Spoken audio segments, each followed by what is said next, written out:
Arsenal fans, yeah, you think you're sick under Ole Gunnar Solskjaer, you ain't back, you can't do shit. Alexis Sanchez, dog shagger, piano player, Lukaku, Timberland boots and boot-cut jeans.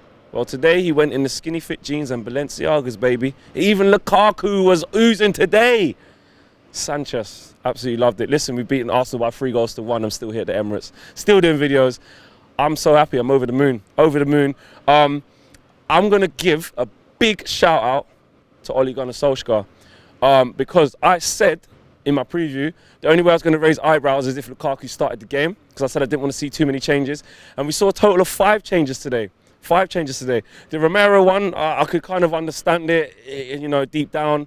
But I was like, look, I would rather rest players against Burnley, go full strength against Arsenal. It's our best chance of winning something this year.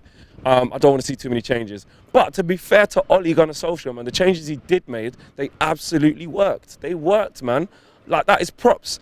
Ole's showing that not only has he got the sentiment, not only has he got the love, affection, and he's got us in awe of him and he's got us on side, but he's tactically aware of what's going on, you know, and he's not afraid to change the squad. Jesse in the 9 position again today. It worked, man. It worked. Like, we've seen it before. We saw it obviously at Tottenham, and he was oozing in that game. And today he was a different gear. Lukaku out on the right hand side in the first half. Listen, you know my thoughts on Lukaku. But I have to give him props. He was involved in both goals. I think it was 2 assists, and you can't say fairer than that. He done brilliantly. He had a good game, especially in the first half.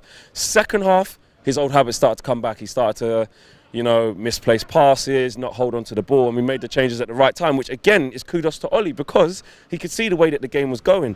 First half, I thought we were brilliant. The first 10 minutes of it, yes, Arsenal had a lot of the ball, and they were trying to make things happen. But we defended really well. Eric Bailly coming in for Phil Jones was absolutely the right choice. It was like Ollie and Mike and the lads sort of said, you know what, we're looking at this game, Lacazette up front, Aubameyang up front, Sir Philip, Prince Philip, sorry mate, you're not going to cut the gravy for this game. We need someone with physical attributes, pace, power, strength, and we had that in Eric Bailly.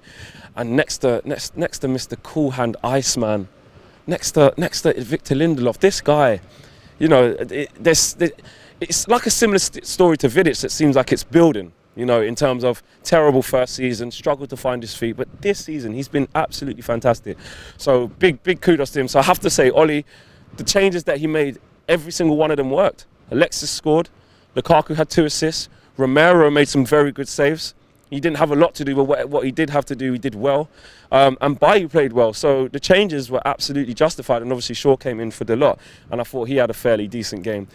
Second half, I thought Pogba could have done better than the first half. I did go into the second half thinking, at half-time, I want to see more of Pogba. And my God, I don't know if he heard my call, because second half, he was just breezing past people. He was a different level. There's a lot made about Herrera, Lucas Herrera, because he's a fantastic player. But you know, I saw Pogba just breezing past him. He was so good on the counter. And what I loved with our counter-attack is how efficient it was. I mean, literally, we're defending so well. And that transition from defence to attack is just so quick. You know, we're in the opposition final third in 3-4 passes max, you know. And the substitutes came at the right time.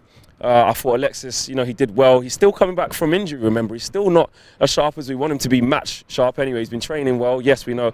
But to come here and silence them, they booed him every single touch. Every single touch, yeah?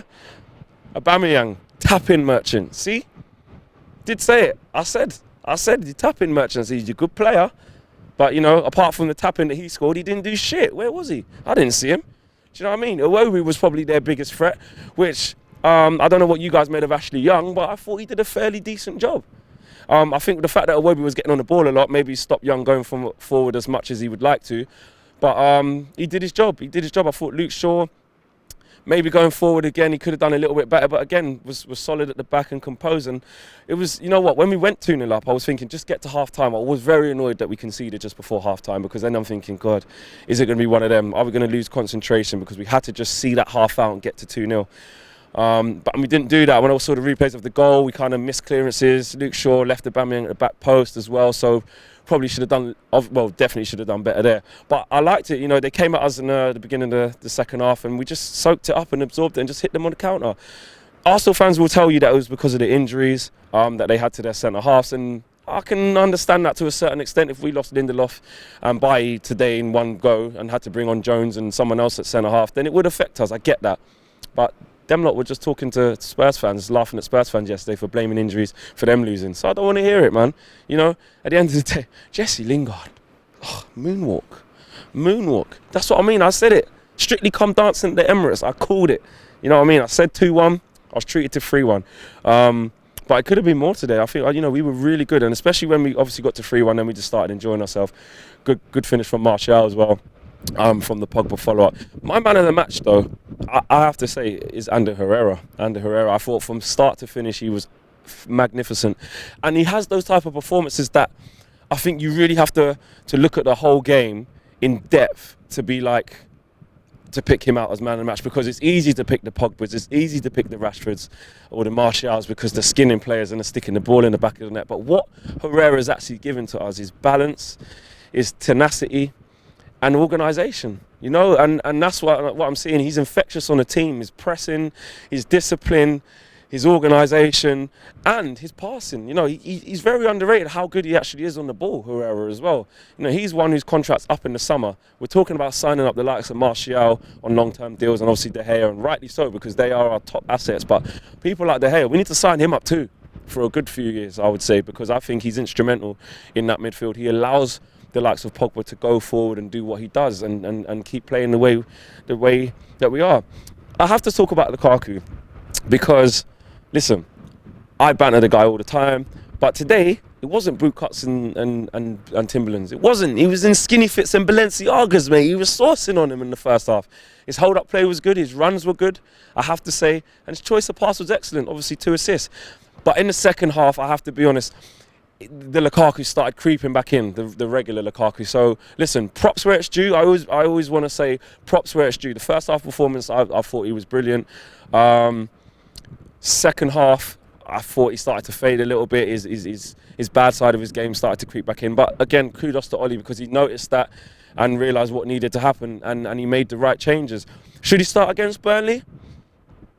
I don't think so. I think we go back to the first front three, in my opinion.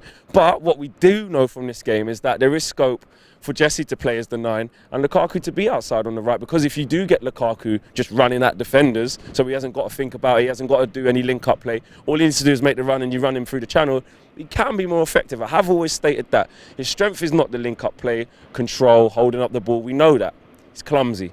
But if you give him not a lot of time to think about things and just get him running at players in transition, he can be a very useful tool for us. And coming off the bench, I think that can happen. And rotation, it can happen. So for me, really, my whole man of the whole match is Ole Gunnar Solskjaer, because, you know, to make 5 changes and for them all to come off and then to make the subs and for that to work, 10 out of 10, Ole. Absolute 10 out of 10. But with players, obviously, with the man of the match, we give them to players. So for me, Herrera, let me know who your player of the match was. I'm buzzing. 8 wins on the bounce. Do we give Ollie this job now? Do we just give him a 5-year contract now? Or do we wait? Do we just go game by game? Jury's still out there, man. I want to know what you guys think, because I tell you what, if Ollie keeps going on like this, job's got to be his. It has to. It has to. And Arsenal fans, all you guys talking shit, all you guys talking smoke, DT, middle finger up at Old Trafford, where are you now? Where are you now? In fact, have that. There you go, DT, have that. I'm going to put it up on Instagram later as well. Troops, I allow you, because you weren't really chucking it. You kind of said, nah, you know what, Man United. And the same for you as well, Robbie. You knew. But even Robbie was saying to me, yeah, you're going to feel it today. We're going to win. And look, we shut them up quickly, didn't we? Peace.